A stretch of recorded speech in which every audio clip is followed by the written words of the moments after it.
Slowly working. Publishing YouTube broadcasts, says Streamlabs. Says me with slitted eyes. Oh, now it looks like we are live, I believe. Hello.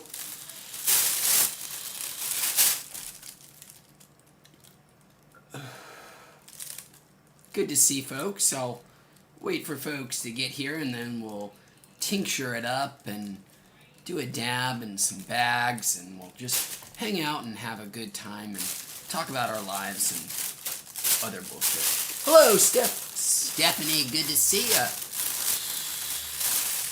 Hope you had a enjoyable and pleasant weekend. I know I did.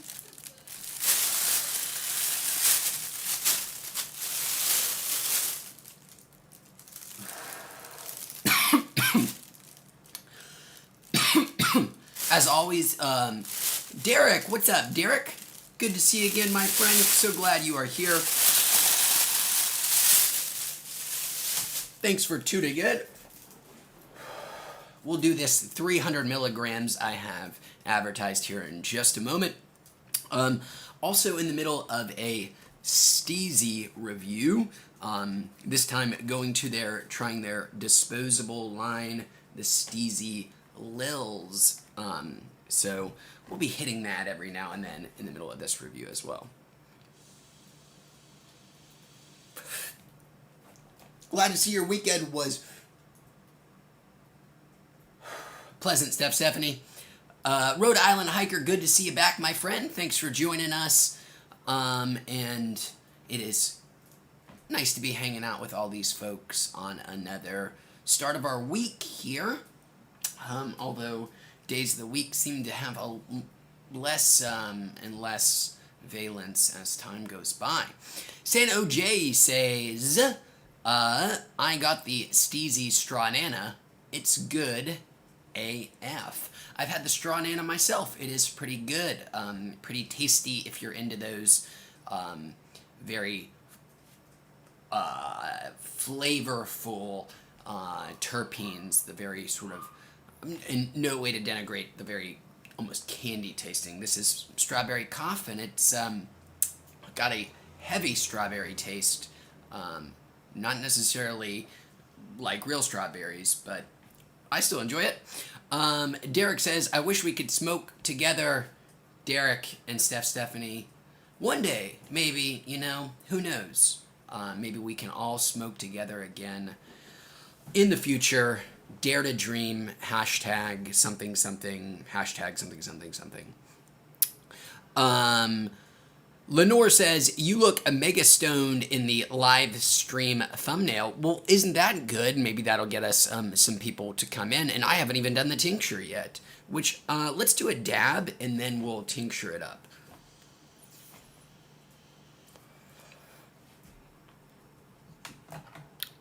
So I will... So, Derek is a big fan of Straw Nana. I don't know if I've ever had actual flower Straw Nana. I think I've only ever had this Steezy strain. Tasty. See you back there.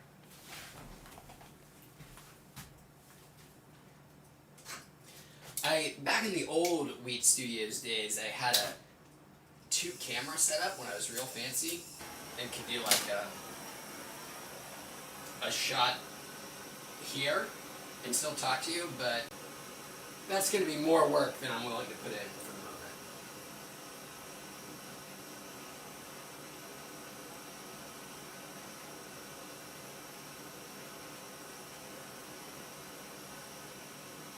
Some kind of crumble here. I can't remember exactly what I'm dabbing on, but it's pretty good. Better quality stuff than I normally go with. But I've been enjoying it. It's one of those fancy cross strains we were talking about last week. Something X something, cross something.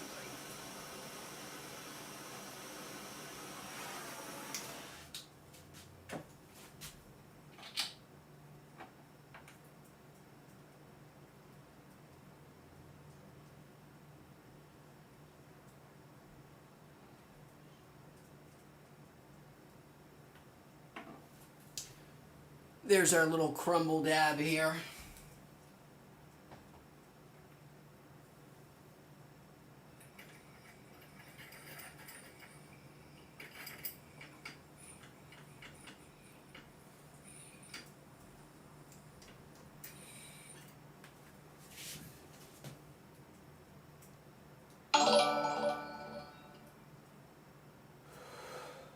Oh, well, thank you so much, Jimmy Gondra. Wherever you are, whoever you are. I don't even know why it necessarily just did that thing, but that's very kind of you.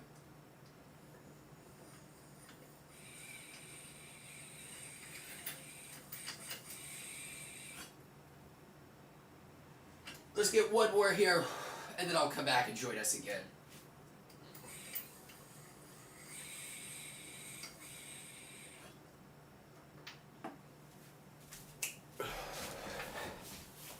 Okay.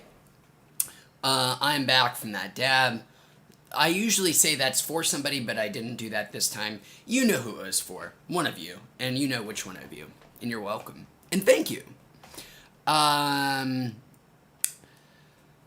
Bradley, what's up, Bradley? Always good to see my boy here. Says, what's up, my man? Always gotta tune in and give that like. How generous of you. That's very kind, man. Thanks for joining in. And right beneath that, oh, Derek says, is that shatter? It is crumble. There's so many different wonderful nouns to describe weed concentrates. Your shatters, butters, crumbles, 8 more that I can't think of in this moment. Alberto, welcome, Alberto. Good to see you, man. Says, he is enjoying some Alien OG. Well, I'm glad to hear it, man. A lot of people enjoying Alien OG on stream recently. Very popular strain with Wheat's viewers, Alien OG, it seems. Derek says 2 is always better than 1 vis-a-vis dabs. You know, soon, but we still have this tincture to do. It's kind of gross because it's sticky and it's, oh god, it's nasty actually. I've gone to this well a couple of times. Oh, Jesus. Including my initial review of it. This is Cresco Labs' RSO tincture. It is some of the most vile substance on the planet in terms of the actual material. It's like glue, but looks like black tar heroin. It gets everywhere. It's impossible to get off. And the way that you take it is impossible because it is basically like black tar heroin. You just kind of let it come out in a big fat drop and then do what with it? They say to take it sublingually, but that is preposterous. It will literally stick to your gums. For my review, which I did about not very much, it's 600 milligrams, almost 700 milligrams in total, this thing. That's why we're doing about 300. We have about 3.5 milligrams left. More than 200. I just wanted to be conservative. And I think I'm just going to try to drop it down my throat as easily as I can. That's what I did the first time, and that's what I've done when I've, 2 times I've used this just sort of, for fun since. It's disgusting, but it works incredibly well. So this was my very first RSO experience, excuse me. It is a vile substance in terms of consistency, texture, and again, it's, if you get it on something, including your teeth, it's just glued there for a very long time. So, I'm going to have to be very careful. It's going to try to go straight down this stomach, or the esophagus into the stomach, so that it can coat my, the lining of my stomach and eventually give me some kind of, you know, what do you get inside your ulcer? That's the word. That's what I'm looking for. I doubt it. It's just gross. But it works. Holy shit. Okay, so here we go. Stephanie says, I love these live chats with Wheats and everyone here. It's chill and comfortable, not too many folks, and it's kind of like a homey chill out smoke session. Well, thank you so much for saying so, Stephanie. That's the kind of vibe I've been trying to cultivate, and it's cool to see it. Somebody out there feel like that's what the case is. So I'm happy to see that, and I appreciate you saying so. Medical Cannabis, welcome. Thanks for joining us. Been a few. I think you were here as I went through this whole story. I'm trying to take all of the random bits of debris that have decided to stick to this impossibly sticky device. The reason I'm doing this is really just I want to get rid of this thing so that I don't just have this, again, impossibly sticky thing just lying around any longer. And I thought, what better way to do it than hang out with you guys? Let's just shut up and do it. Here we go. This is about 700 milligrams in total. There's 3.5 or 35% left. You do the math. All down as much as I can at once, straight down the throat. Nobody make a gif of this.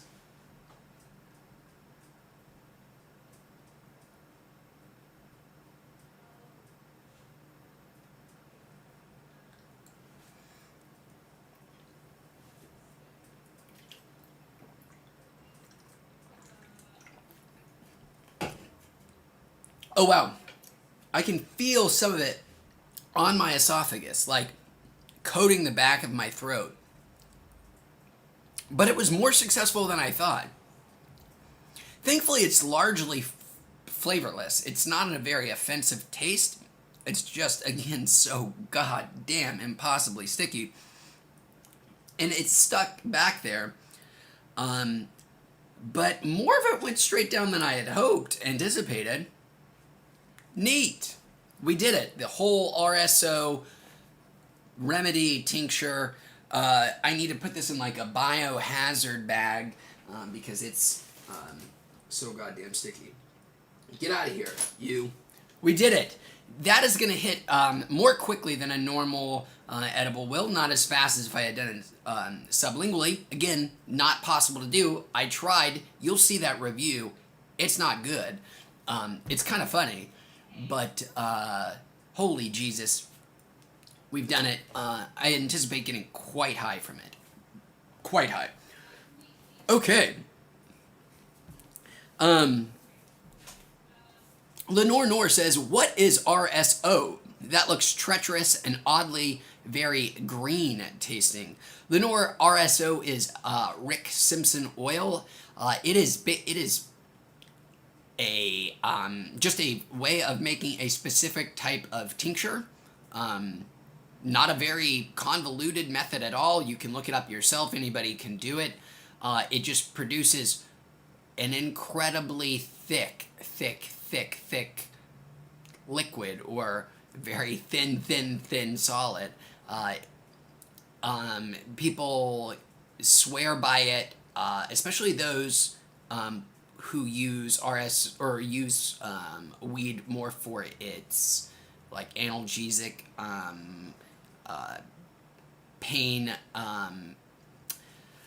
what's the right word? Pain reducing properties, pain management type stuff. A lot of people use RSO in place of opiates and things in terms of helping them manage, chronic pain, things like arthritis.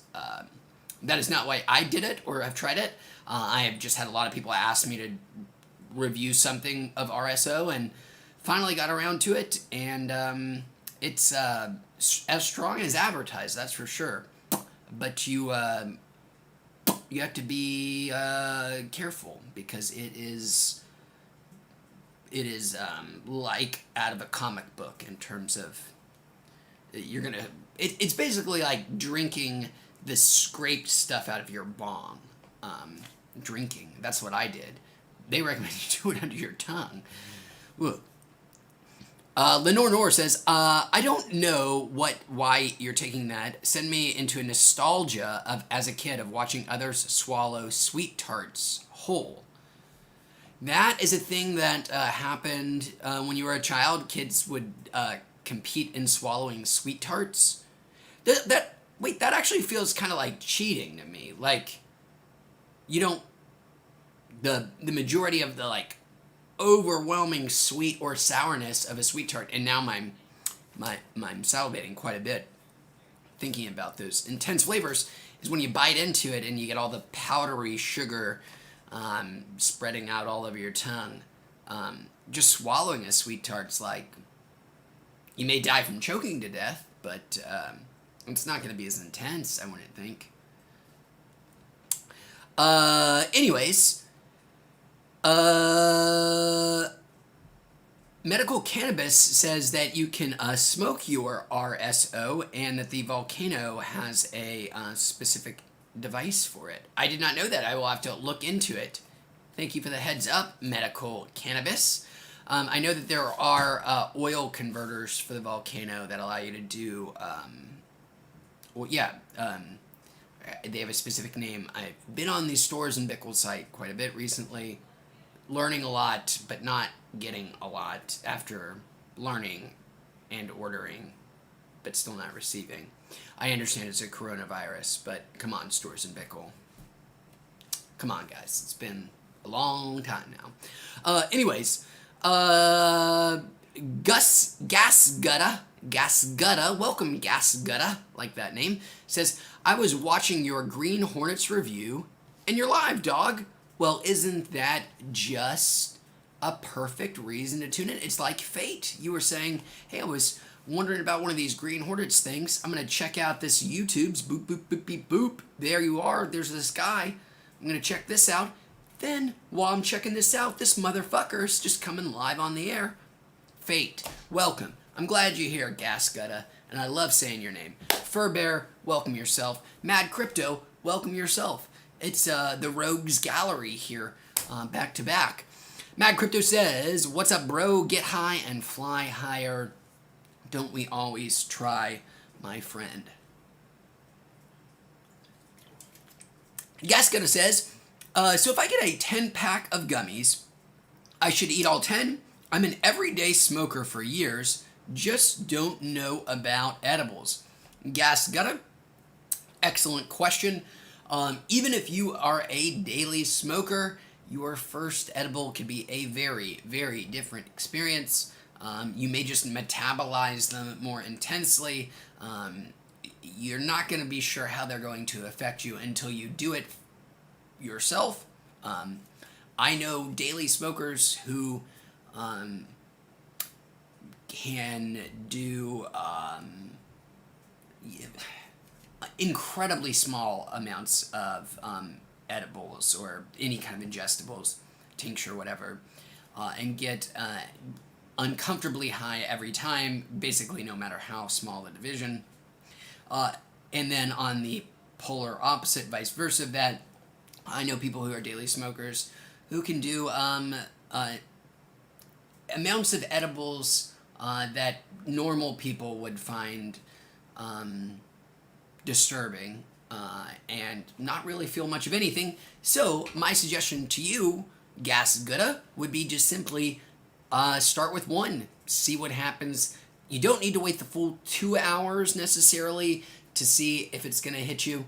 You're going to know pretty much by about, you're going to know a lot in an hour, and you're going to know pretty well by about 90 minutes whether you want more or not. And then you can just sort of modulate up from there. My guess is you're going to feel 10 milligrams. I'm pretty sure of that, even as a daily smoker. Again, just because edibles are a different experience, especially the first couple times you try them. They are, your body, as I said, it is a very different absorption method for THC. So just try one, wait about an hour. You'll have a pretty good idea if this is something you want to do more of or not. Okay, cool. But thank you for the question, man. Rhode Island Hiker says, are you a fan of Trail Park Boys? It's an awesome show. I don't even know what Trail Park Boys is, Rhode Island Hiker. I can do a quick Google right now, though, to take a look. Boy, they really don't want me to stream Periscope anymore. Okay. Whew. Wow. I still taste that tincture, even though it's not very strong. There's when there's an oily substance covering the back of your mouth, it's hard not to notice. Okay. Oh, Trail Park Boys. That's what I was going to Google. I must warn anybody ahead of time. I don't know anything about other fellow weed people on YouTube. I don't, unfortunately, as you probably are aware. Oh, are you talking about Trailer Park Boys? Oh my God, I am so sorry. I didn't mean to. That was on me, not on you, Rhode Island Hiker. If that's the case, I should have understood that. I've, believe it or not, never actually seen. I mean, I know of it, but I don't. Never actually watched it as much as people recommended to me, and it seems like it should be up my alley. I probably will get around to it at one day when some algorithm determines that it is my time. Some feed says it is now time. You are fed Trailer Park Boys. I'm incapable of making decisions on my own anymore. It's all about the feeds and the algorithms. I just autoplay, hit next, whatever the AI recommends is what I do. Now, how does the AI begin to sharpen your recommendations better if all you do is consume the stuff that the AI recommends? I don't know, but all hail the recommendation AI overlords. AI. Medical Cannabis says you can see the effect already. Good stuff. Don't I know it? Rhode Island Hiker, Mint Trailer, on me, not on you. Thank you. Fur Bear says any addition to how you metabolize the THC, what you've had to eat, and when can have a huge impact on how an edible hits. Fur Bear is right. All of those things, because it goes through more through your digestive tract. Anything that you metabolize before, after, during, right alongside, the night before, 20 minutes later, all of that can have an effect on your high because it's all getting sort of processed initially in the same area. Science. Stephanie says, what kind of music do you listen to? Thank you for asking, Stephanie. I love it when people ask me what are my favorites of things because it means I can just get to talk about shit I like.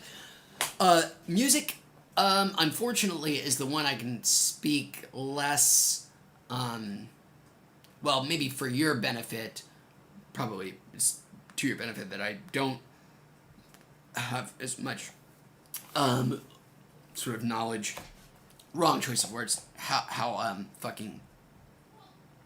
That's very arrogant choice of words. I don't have a breadth of music, like taste and roots and all of that, unfortunately. Very much like the art, I know what I like. I may not know music, what I like. I like sad bastard music primarily, would be the non-genre of music that I like. People crooning about how terrible life is and how we're all gonna die and how sad and bleak the state of things are and music like that. But I actually really love it when it's delivered in an upbeat, up-tempo kind of way. Sad bastard via indie pop, I guess. Long answer. So, most recently, like this year, it's all been about Phoebe Bridgers' new album, Punisher, Phoebe Bridgers, Till the Day I Die. Phoebe Bridgers, Jason Isbell, those are about the two musicians that I've been listening to nonstop for Phoebe Bridgers' case 3.5 years, Jason Isbell's case like 6 years or more now. So Jason Isbell is a sort of country singer-songwriter. Phoebe Bridgers is indie pop singer-songwriter. Then your the Nationals, the Shins, your Iron and Wines, your Waxahachis, your all those kind of music, that stuff. But I also do have a closeted, shameful love of straight up pop music, like really good pop music. I really do love an expertly crafted pop song. So to be, like the smug one, like, oh, Pet Sounds from the Beach Boys, that's one of the best albums ever, obviously. But, like, I think Call Me Maybe is a fucking amazing song because it's just an incredibly catchy, wonderfully constructed piece of bubblegum bullshit, but it's just so incredibly catchy and perfectly constructed. So yeah, I like a lot of just good pop music from any era, but I won't admit it out loud though. I would never say like I think of like Third Eye Blind is probably some of my like top 10 played songs on my like iTunes library. I would never admit those to anybody, but it's probably kind of true. Just because good pop music is you can listen to it whenever, and it's very malleable in terms of state of mind. Okay, really great question though, Stephanie. Medical Cannabis says you can follow Rick Simpson on Twitter. I remember you sent me his. I think it was you who shared his Twitter with us last time. Very cool that he is still with us. I guess RSO is a relatively recent innovation in weed. The 90s? Early odds, something like that. Cool that he is on Twitter. And cool to see that it is helping people. YMMV, but without, I hope it can help whoever needs help. Gas Gutta says, subscribed, much love, big dog. Well, thanks, Gas Gutta. I appreciate that. That's really kind of you, my man. Joanne says, and welcome back, Joanne. Hey, was placing my weed edible order and the notification popped up. Nice to catch you live. You as well, Joanne. Thanks for joining us again. Rhode Island Hiker says, talking about music, Sublime, being from Long Beach, should listen to way more Sublime than I guess I do. That's the band that's from Long Beach, right? I get Sublime and 311 mixed up all the time, and I'm from Long Beach. One of them has a mural next to us. Stephanie was the one who was a fan of the one that's from Long Beach that I can't remember. Anyways, Jomo says it's a fine song. I assume he can only be talking about Call Me Maybe because it is indeed a fine song. An expertly crafted pop ballad. Not a ballad at all. A pop.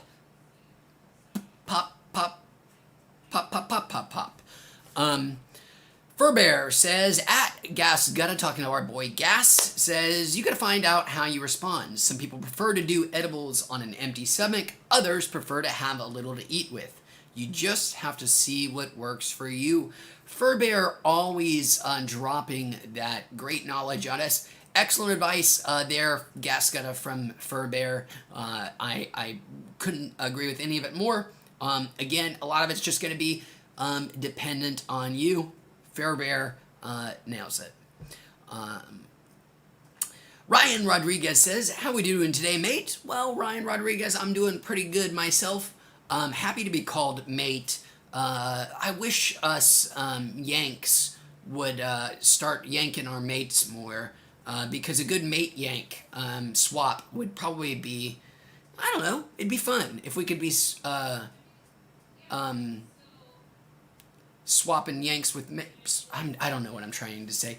I was trying to make some body joke, but it didn't really work with the term yank and swap and mate and It wasn't happening. But you can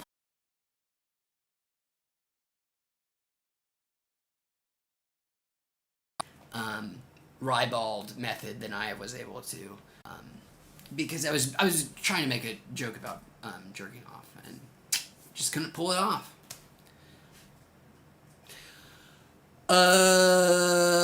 Rhode Island hiker says, and a little Peter Tosh. Oh, in response to the music that he likes. Peter Tosh is one of those names that I recognize for sure. That if somebody said, "Hey man, do you like Peter Tosh?" I would definitely lie to that person and say, "Oh yeah," just because not because I don't want to like listen to that person talk about Peter Tosh. It's actually probably pretty interesting. It's just because I know enough to be like moderately ashamed that I don't know who he is, and to ask would be kind of embarrassing. So if somebody asked me, it's like, oh, it's like when John Prine died. Do you guys remember this guy John Prine? And he died in like March, and it was really sad for a lot of people. I had never heard of John Prine. I still have no idea who John Prine is. I know it's very upsetting for a lot of people, and I'm not mocking, and I'm sorry that it came across that way. But I knew enough when John Prine died, and knew enough to know to say, like, man, when people are like, did you hear about the news about John Prine? To say, yeah, that's really sad. That's about as much as I knew. Again, not because I wanted to seem like I knew anything about him or to prevent having to listen to somebody tell me about him, but because I'm just ashamed about how little I know about music. Sorry, John Prine and the estate of John Prine. Okay. Lenore says, wait, I might have missed it. Was in an elevator. Did you comment on the Liquid Karma product? I don't think so, Lenore. Did you ask me about it? Oh, yes, you did. Have you ever thought about reviewing Liquid Karma, 1,000 milligrams of syrup? It's a pretty popular thing amongst Cali weed tubers. Back to, no, I'd never even heard of it, to be honest, Liquid Karma. I will definitely be on the lookout on it. Who are the weed tubers? I know that there is this whole world of like weed tube and like people who are popular for doing weed. The only person that I really ever have known of is the very colorful gentleman Custom Grow 420. I don't know if he even still exists, but I don't really know who weed tubers are, or like where you find them even.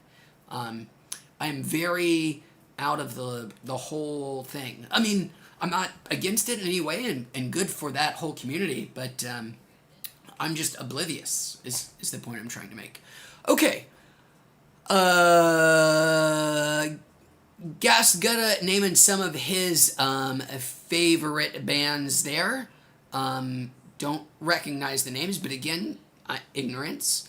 Beautiful Vibe Dynamic joining in, throwing out some free advertising for me. Thank you so much, beautiful BVD. Glad you could join us. Jomo, Slow-Mo, Jomo. Oh, Jomo. I'm so glad you're here, Jomo, because I get to say Jomo Mo often. I took 300 milligrams of RSO right at the beginning. Did I say... Oh my god, I think I said 300. It was probably between 300 and 200, to be honest. I am just realizing how badly, if I put the wrong title or did the wrong math, something is fucked up in the process. It's between 200 and 300 milligrams. I did it at the very beginning, like within 10 minutes, probably. Taking effect, obviously. Thanks for joining us, Jomo. And thank you for the question.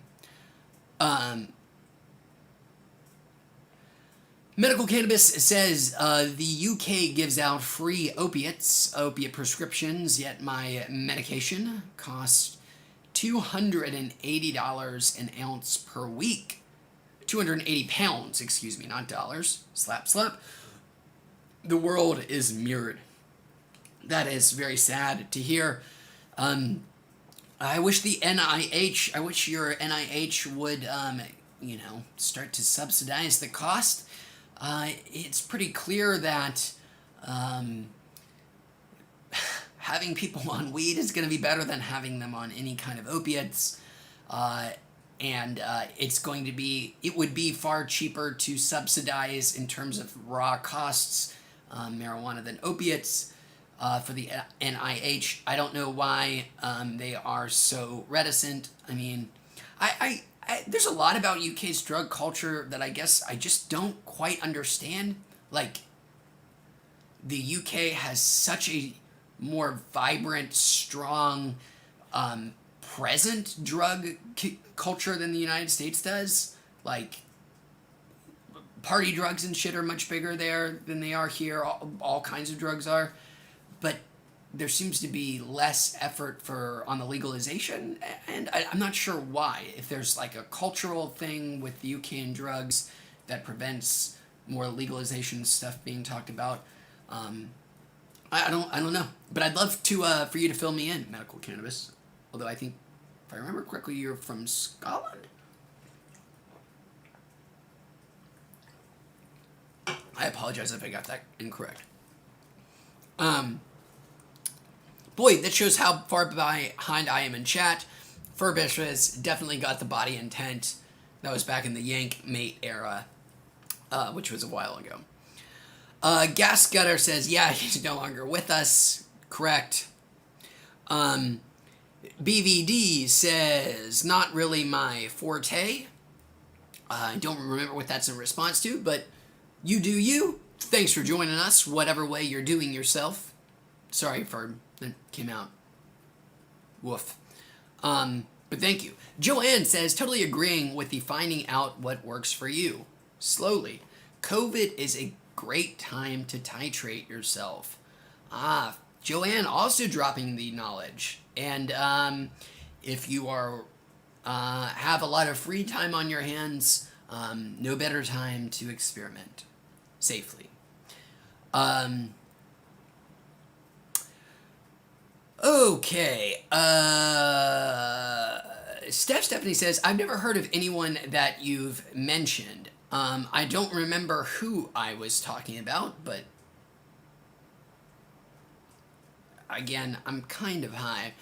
So if it's still relevant, please remind me. Otherwise, I apologize for totally forgetting. Furbear says there's an absolutely huge weed culture on Instagram too.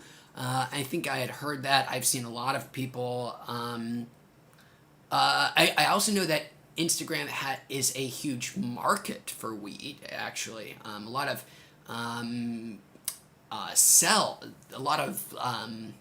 black market stuff happens through Instagram and through hashtags and shit.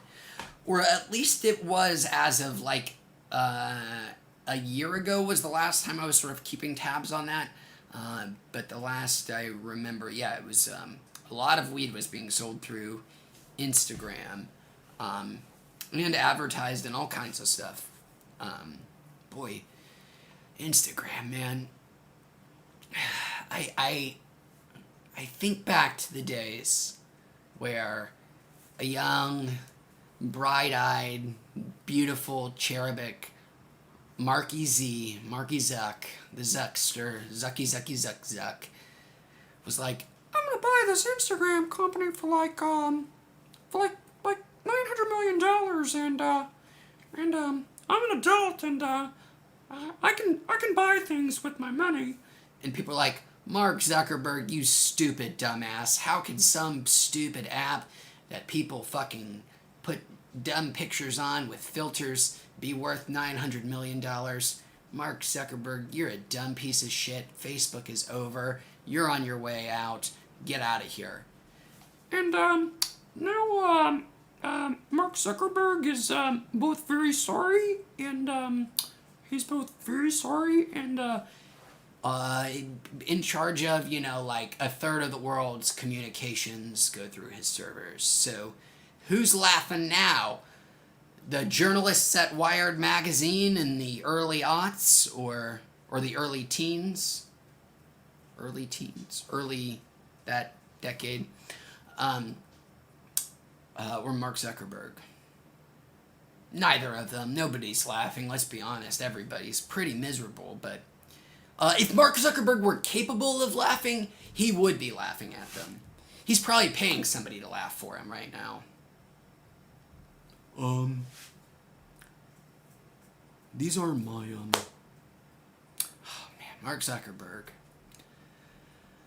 Oh, Marky Z. Miss that guy. I don't know why I miss him. He's still around. He's everywhere. Okay, where are we at?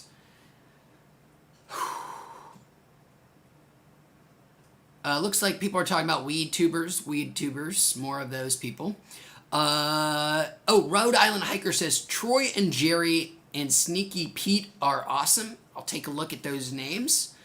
Then we've got Mike0913 says, favorite ACADACA song? You know, the usual one. The one everybody likes is my favorite. But welcome, Mike. I'm so glad you could join us. I hope you enjoy that song from that band as well that we both know so well. Joanne Willis, addressing Furbear, says, never thought I'd go back to check Instagram. Thanks. I know what I'll be doing this evening. Well, good luck, man. I think there's a lot to find on there, Joanne. GamerBoy187 says, hi. Well, hi, GamerBoy. Thanks for joining us. Welcome to the chat. Medical Cannabis says, Big Pharma makes more money from illness than the cure. Well, if you make a cure, can really only sell that once. Well, not really. Depends what the disease is. If you can sell people retrovirals for the rest of their life. But the point is well taken, Furbear. It is usually perversely in pharmaceutical companies' best interests to their financial best interests to find management solutions for diseases and maladies and whatnot than to find cures or actual remedies, because it is much easier to make money on an ongoing basis than generally the one-time-ish nature of cures. Not to be conspiratorial, it's not even necessarily, I'm not even suggesting it was ever consciously done by anybody, and I don't know why I'm here defending pharmaceutical companies. They don't need it. They don't need anybody to defend them. I am simply suggesting it very well probably was conscious in a lot of aspects, but what I'm saying is, when you have a financial system like ours, it creates all kinds of perverse incentives in the healthcare industry to not necessarily make optimal outcomes for people, but to make optimal outcomes for the corporation or, whatever, pharmaceutical company, whatever you're talking about. That is just the nature of a free market healthcare system, unfortunately. Has some perks. Undeniably, it has some perks, some innovations, but boy, are those downsides profound and abundant. There are both many of them and incredibly hard to overcome. Anyways, no more political talk from me. I'm sorry. We've tried to ban it here. I'll try to do it again. Let's get down to some more chat here. Jomo says, yeah, 420 Vape Zone is down to earth. What a name, 420 Vape Zone. Man, I had to check them out as well. Thank you for the recommendation. Lenore says, it's fine. I like that you stay in your own lane when it comes to your channel. Liquid Karma isn't sold in a dispensary, to my knowledge. Pretty reputable, though. Ah, okay, okay. Gotta find it on, like, the Instagram markets, like we were talking about. Uh, Stephanie, or Jomo says, oh, gotcha. Stephanie does not know any of the bands that I was talking about. Stephanie, that is totally understandable. You should be more worried if you did recognize them. But everybody should listen to Phoebe Bridgers, right? I mean, like, even myself, who would tell you, caveated a lot of things about my musical taste, just listen to Stranger in the Alps, her 2017 debut album. Phoebe Bridgers. Just, I mean, everybody's got a Spotify and Apple Music or a Tidal, or whatever the fuck. Just listen to Phoebe Bridgers. Just give it a try. It'll make your day better. Try it. I can't give a higher endorsement. That's a whole big ass 32-ounce jar of maraschino cherries, just taken, shooken up. Even though it's not carbonated, I'm going to pretend like it is and just open those maraschino cherries, and it is going to be cherry on top bukkake love fest for Phoebe Bridgers. And I apologize for the image. Okay. Matt Hebro. Welcome. Matt says, did you hear about the DEA banning Delta 8 THC? I actually have, Matt Hebro. We had a couple people bring it up last week. I'm not sure, Matt Hebro, that I'd be too worried just yet. The idea that the DEA could get its act together to do anything of real consequence anytime soon seems doubtful, but you never know. I am still never done any kind of Delta 8 stuff, but I'm curious about it. I need to do like a video, which does, excuse me, that tincture, does bring me, guys, to a point I am, who knows how long it'll take to get out, but it's been way too long, like over a year at this point since I've done one. I hope to have a new essay kind of video out. I did a lot of them last year. I did quite a few big video essays, like about LOL edibles and MedMen and like the vape crisis. Did all kinds of stuff last year. But haven't done them because they require way more effort. But I am working on one right now. Again, I can't tell you when, if it'll be out, but I'm working on one about the opacity in weed pricing. How bad it is, guys. It's really bad. It is so hard to know, especially if you're using any, like what most people are using, something like Weed Maps to look up the prices of your weed, to actually know what the price of the weed actually is going to be when the transaction happens.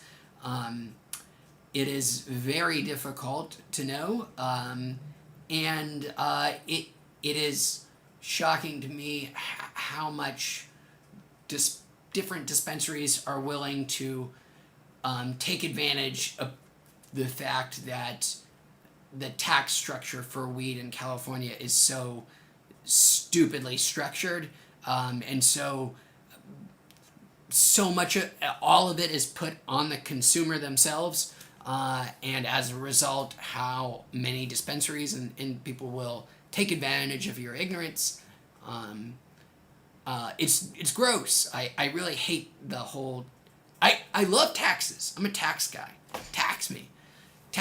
Get out my wallet. Come for me, Uncle Sam. You fix those roads. Tax me. What I hate are the way we hide taxes, the last end of taxes upon consumers. I think it's just one of those things we take for granted in America without ever coming to realization of how incredibly fucking stupid it is. The idea of sales tax as a thing that the consumer must worry about, and that then that businesses get to obscure and hide, and the capriciousness about which businesses have to collect taxes, and which businesses sometimes do include taxes and which ones don't. Like talking exclusively about sales taxes, it's very incredibly stupid. It's so fucking stupid that you don't know ahead of time how much something really costs. It is just incredibly mind-bogglingly stupid, and it goes 1,000 bajillion McGillion times more for weed, which has all these taxes pancaked upon it. Not averse to taxes, not averse to any of those taxes. But why do I, as a consumer who is buying weed at a store, need to be charged? Oh my God. Wow, that's so nice of you. Wow, Eric Nephron GFR. Thank you so much, man. You didn't have to do that. That's incredibly kind of you. Thank you so much. I really appreciate that, sir. This dab is for you, man. Thank you so much. Genuinely appreciate it.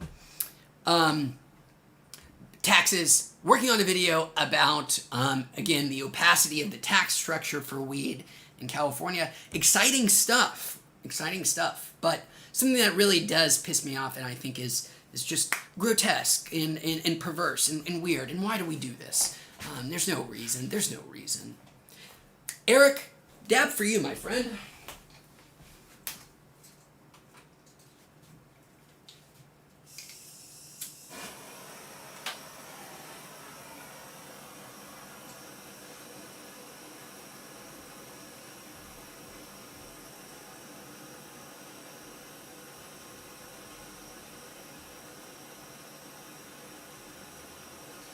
I promised last week, on our penultimate stream of last week, that I was going to read everybody a story. And I mean it. We're going to do it as our close for the live stream today, which isn't just yet, but we're going to read the 3-page story from Ted Chiang's Exhalation. Who knows what YouTube's going to hit me with in terms of like copyright strike or whatever, but it'll be worth it. If there's any way I could monetize it for Ted Chiang, I'd do so.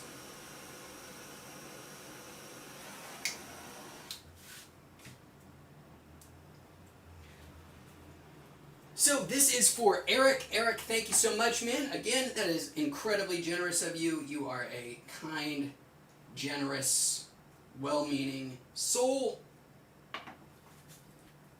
This crumble is for you.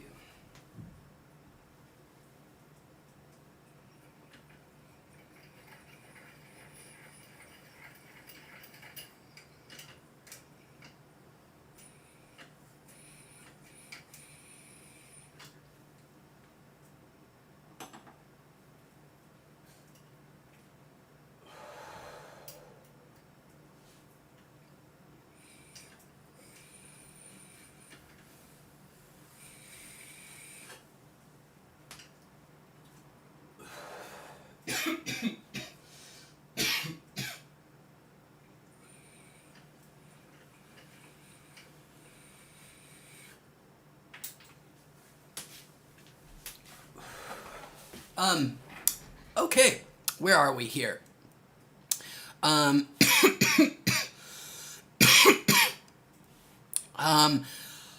Voice. Why am I saying voice? I'm trying to say chat. Similar things. Ryan Valtieri, Ryan. Hello, Ryan says, in that exact voice. I don't know what to say in that exact voice, but I appreciate it. Lenore Norris says, I'm an adult, I can buy things with my money. Story of my life. You and Marky Z. Joe Dub, welcome. Joe Dub says, "What is your favorite conspiracy theory?" I am not what you would call a conspiracy theorist by nature. Not don't really necessarily believe any of the major well understood conspiracy theories. But my favorite dumb conspiracy theories that are totally meaningless and it's I don't even know, I don't care about these people in either way. I just think that they're really fun, fascinating conspiracy theories, and I like the implications of them, but they're so minor that they don't imply any kind of really global malfeasance. They're just about individual people and their shenaniganry. And that was that, like, Michael Jordan was the reason he quit to do baseball. Again, I don't know anything about basketball. I don't know anything really about. I mean, I know who Michael Jordan is. I remember all of this. I was alive in the 90s. How could I not? But I just don't have any vested interest in Michael Jordan's career or whatever, or his legacy.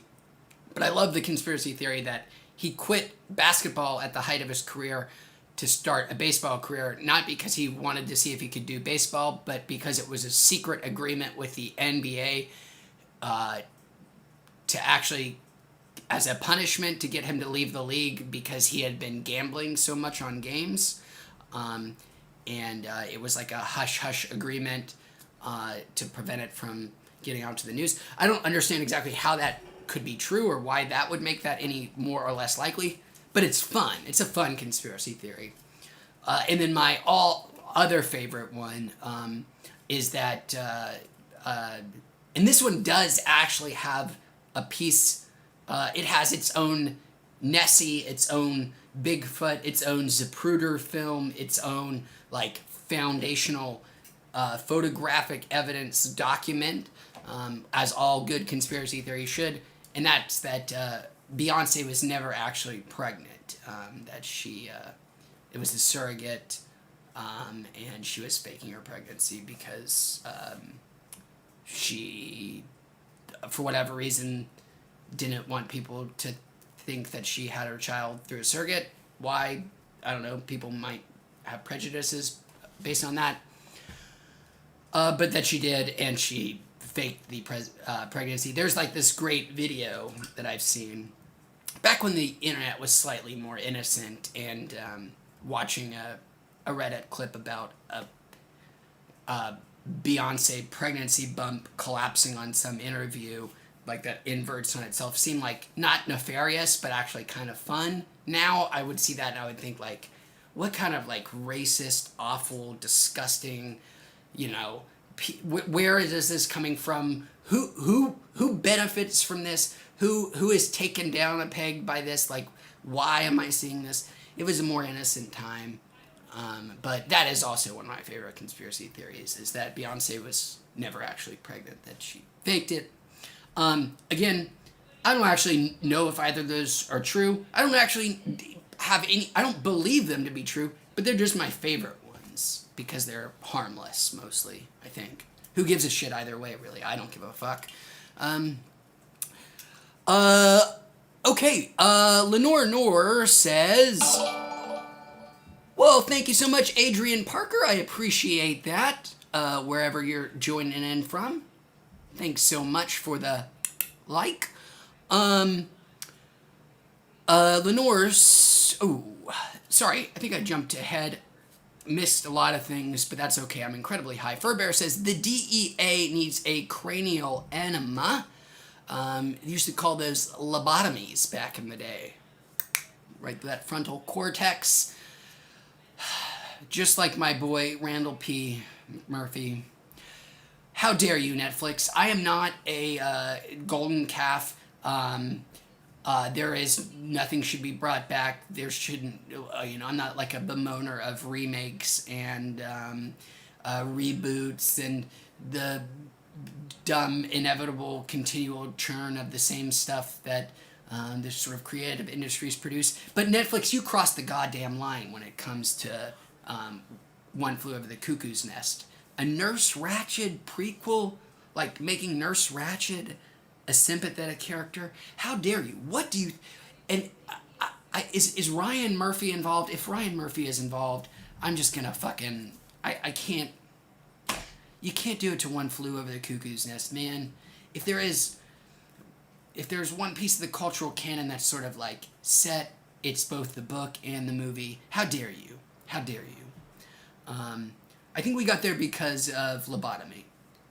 Not that that happens in the book or movie. No spoilers. Nobody gets lobotomized. Everybody is okay. There's nothing tragic or sad that happens in the book or movie. Not at all. Watch it. Okay. Lenore Nor says, have you ever tied your beard in a ponytail? Lenore Nor, I had a friend once who told me if I did that they would never speak to me again. So I haven't done it since then. But, you know, maybe I should be my own man. Okay. Furbear hit the Masters OG sauce by Maniac Meds. Well, enjoy, Furbear. Hope it was good. It seems like a while ago. Jason Andrew says, she's so great. I love Phoebe Bridgers. Well, Jason Andrew, I knew you were an upstanding guy, an upstanding gentleman with exquisite taste. Thank you so much for piping in and letting us, and helping join the chorus of We Love Phoebe Bridgers. Just listen to Phoebe Bridgers and make your life better. There's no reason not to. Don't not. Joanne says, hey, can anyone point me in the right direction for peeps to talk to regarding making tincture, specifically cold press alcohol based? I hope somebody can. Never done the cold press alcohol based tincture myself, so I certainly would not want to be the one to give you any advice on it.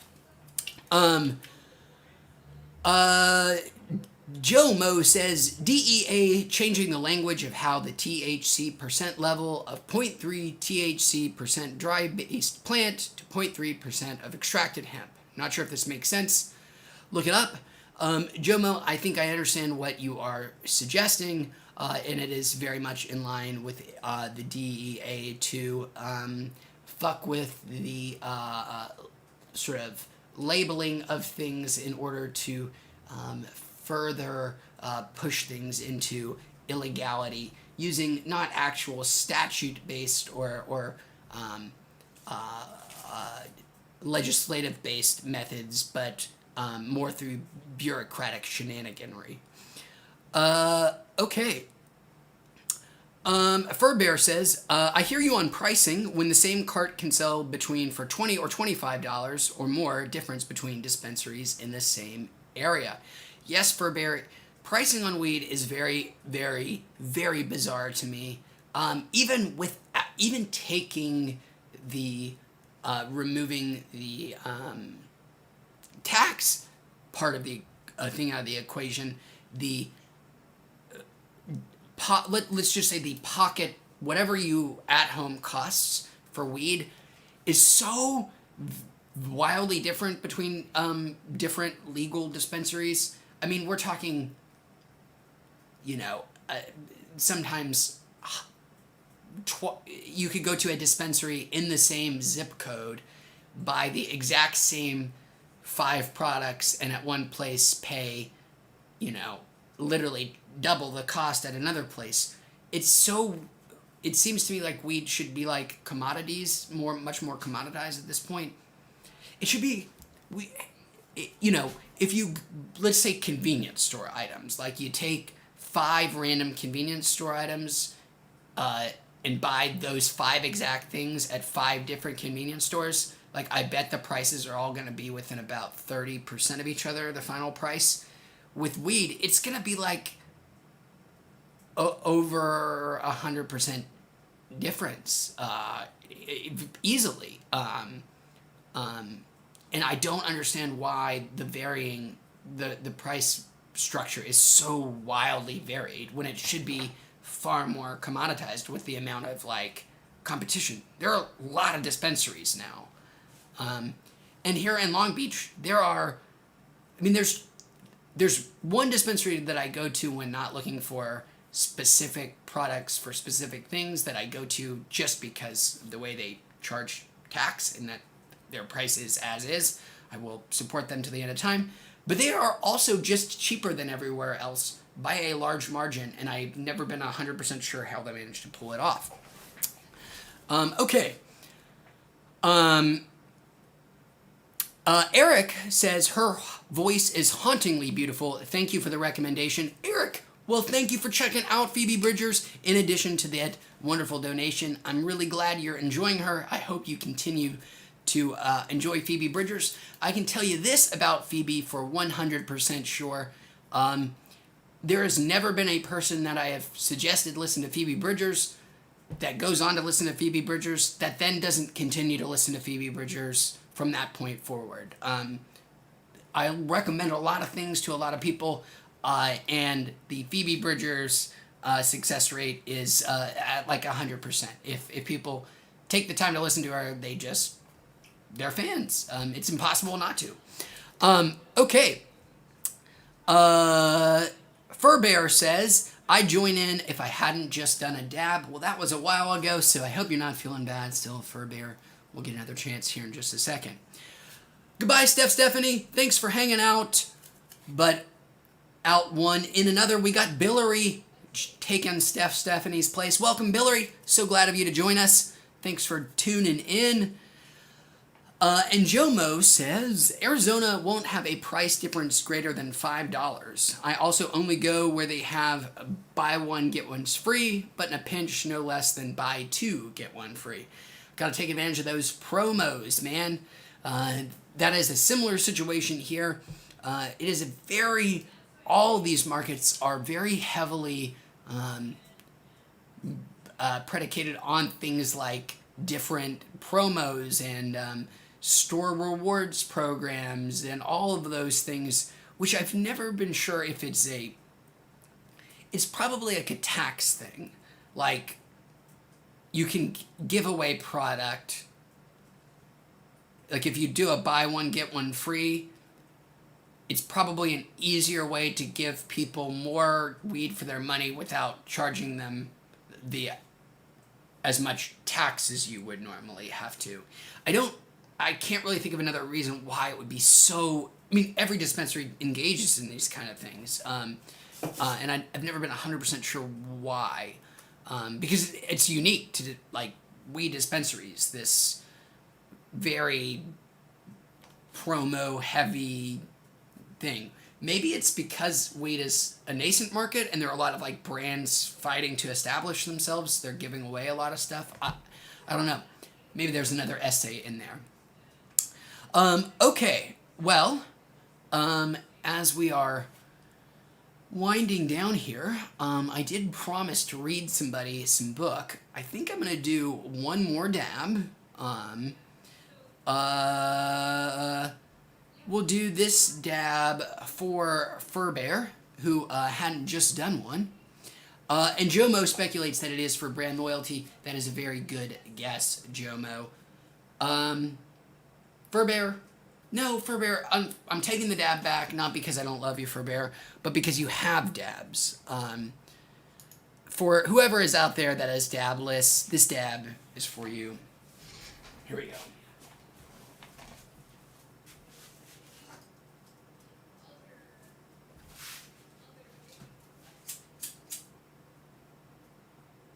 Where is my... Oh, here it is. I was like, where's this blowtorch?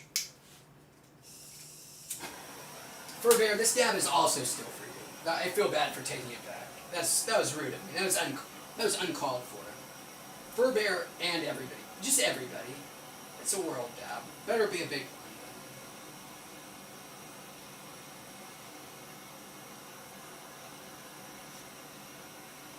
one. My Apple Watch is chiding me for not standing up. I listened to it too much. I also cheated, though, which is what I'm attempting to do now.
Okay. Well, that dab is for everybody. After this, it's story time. We're going to close with story.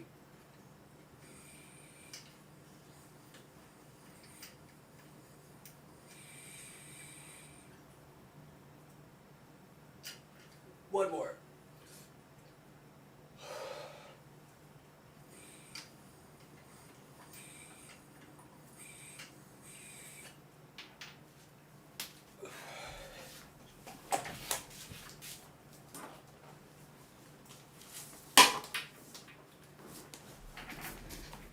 Let's read a little story together. I mean, how crazy is this? We're going to read a 3-page short story. This came up in our penultimate chat. I promised I was going to read it.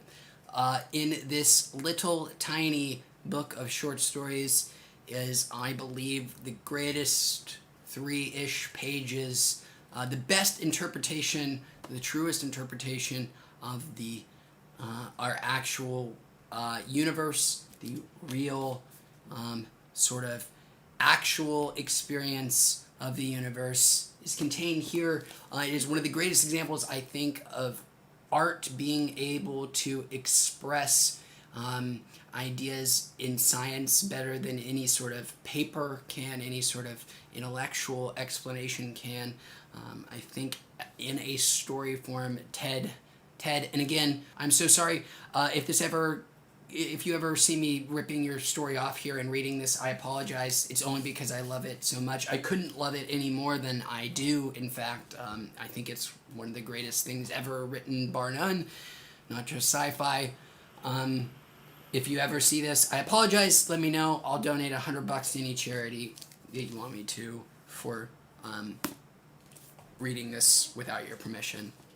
But this is, again, the greatest 3 pages that truly explain how the universe operates at a fundamental level, and also why you should not fear on an existential level that the mechanics, those very mechanics that are so existentially frightening, also, and most importantly, he explains that it is of course, not really a choice at all, whether that is existentially, paralyzing or not. So let's get ourselves to the greatest short story in sci-fi history, Ted Chiang's 3-page masterpiece. This is all it is. Boom, boom, boom. What's expected of us? Here we go. I haven't read anything out loud for people since I was last in college. I'm not a particularly good story reader, but I'll do my best. This is a warning. Please read carefully. By now, you've probably seen a predictor. Millions of them have been sold by the time you're reading this. For those who haven't seen one, it's a small device, like a remote for opening your car door. Its only features are a button, a big green LED, and a big green LED. Its only features are a button and a big green LED. The light flashes if you press the button. Specifically, the light flashes 1 second before you press the button. One more time. It is a small device. That's all this thing is. It features 1 button and a big green LED. The light flashes if you press that button. But specifically, the light flashes 1 second before you press the button. 1 second before you determine to press the button, it flashes. Most people say that when they try it, it feels like they're playing a strange game. One where the goal is to press the button after seeing the flash. And it's easy to play. But when you try to break the rules, you find that you can't. If you try to press the button without having seen a flash, the flash immediately appears. And no matter how fast you move, you never push the button until a second has elapsed. If you wait for the flash, intending to keep from pressing the button afterward, the flash never appears. No matter what you do, the light always precedes the button press. There's no way to fool a predictor. The heart of each predictor is a circuit with a negative time delay. It sends a signal back in time. The full implications of the technology will become apparent later when negative delays of greater than a second are achieved. But that's not what this warning is about. The immediate problem is that the predictors demonstrate that there's no such thing as free will. There have always been arguments showing that free will is an illusion, some based on hard physics, others based on pure logic. Most people agree that arguments are irrefutable, but no one ever really accepts the conclusion. The experience of having free will is too powerful for an argument to overrule. What it takes is a demonstration, and that's what a predictor provides. Typically, a person with a predictor Typically, a person plays with the predictor compulsively for several days, showing it to friends, trying various schemes to outwit the device. The person may appear to lose interest in it, but no one can forget what it means. Over the following weeks, the implications of an immutable future sink in. Some people, realizing that their choices don't matter, refuse to make any choices at all. Like a legion of Bartleby the Scriveners, they no longer engage in spontaneous action. Eventually, a third of those who play with a predictor must be hospitalized because they won't feed themselves. The end state is akinetic mutism, a kind of waking coma. They'll track motion with their eyes and change positions occasionally, but nothing more. The ability to move remains, but the motivation is gone. Before people started playing with predictors, akinetic mutism was rare, very rare, a result of damage to the anterior cingulate region of the brain. Now, it spreads like a cognitive plague. People used to speculate about a thought that destroys the thinker, some unspeakable Lovecraftian horror, or a Gödel sentence that crashes the human logical system. It turns out that disabling the thought that is one we've all encountered, the idea that free will doesn't exist, it just wasn't harmful until you believed it. Doctors try arguing with patients while they respond to conversations. Doctors try arguing with patients while they still respond to conversation. We had all been living happy, active lives before, they reason, and we hadn't had any free will then either. Why should anything change? No action you took last month was any more freely chosen than one you take today, a doctor might say. You still behave that way now. The patient invariably responds, "But now I know." And some of them never say anything again. Some will argue that the fact that the predictor causes this change in behavior means that we do have free will. An automaton can't become discouraged. Only a free-thinking entity can.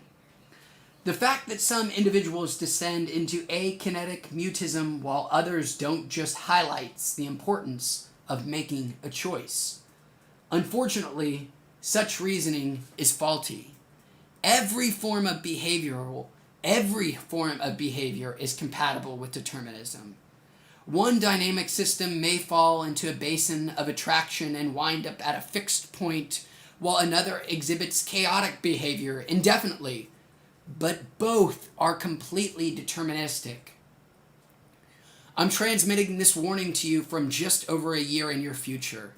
It's the first lengthy message received when circuits with negative delays in the megasecond range are used to build communication devices. Other message will follow. addressing other issues. My message to you is this: pretend that you have free will. It's essential that you behave as if your decisions matter, even though you know they don't. The reality isn't important. What's important is your belief, and believing the lie is the only way to avoid a waking coma. Civilization now depends on self-deception. Perhaps it always has. And yet, I know that because free will is an illusion, it's all predetermined who will descend into akinetic mutism and who won't. There's nothing anyone can do about it. You can't choose the effect the predictor has on you. Some of you will succumb, and some of you won't. My sending this warning won't alter those proportions. So why did I do it? Because I had no choice. Boom! Oh my God, it's my favorite. It's so good. It's so good. It gave me goosebumps. Like legit, again, goosebumps. It's the only true explanation of the universe. Ted gets it and explains it in 3 beautiful, wonderful, true, beautiful pages that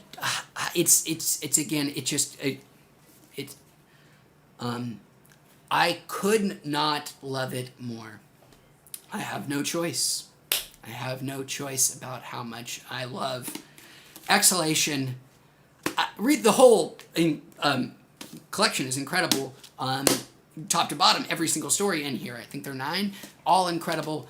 But that is what you want fiction to do. That is, you want it to help you understand the universe, the way the world exists and operates on a more fundamental, more true level, and that's exactly what that story does.